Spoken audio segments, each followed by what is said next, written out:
नाज़रीन, आप देख रहे हैं PC world news. SSP patrolling police Faisalabad की जानिब से सीरतुन्नबी सल्लल्लाहु अलैहि वसल्लम के मौजू पर इजलास का इनेकाद। SSP patrolling Faisalabad region Chaudhry Farooq Ahmad Hundal की हिदायत पर district DSP patrolling police Faisalabad Syed Saleem Haider Shah की ज़ेर सदारत दफ्तर DSP पेट्रोलिंग फैसलाबाद में सीरतुन्नबी सल्लल्लाहु अलैहि वसल्लम के मौजू पर खुसूसी इजलास का इनेकाद किया गया।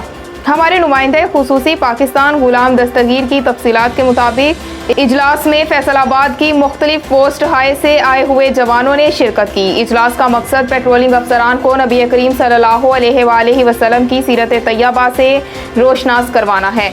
इजलास में गुफ्तगू करते हुए DSP सैयद सलीम हैदर शाह ने सबको हिदायत की अपनी अपनी पेट्रोलिंग पोस्ट हाई पर तैनात अफसरान और मुलाजमान को रोजाना की बुनियाद पर सीरतुन्नबी सल्लल्लाहु अलैहि वसल्लम पर लेक्चर का इनेकाद करें ताकि पेट्रोलिंग पोस्ट हाई पर मौजूद अफसरान और मुलाजमान के इखलाक में वाज़ेह तौर पर बेहतरी आ सके।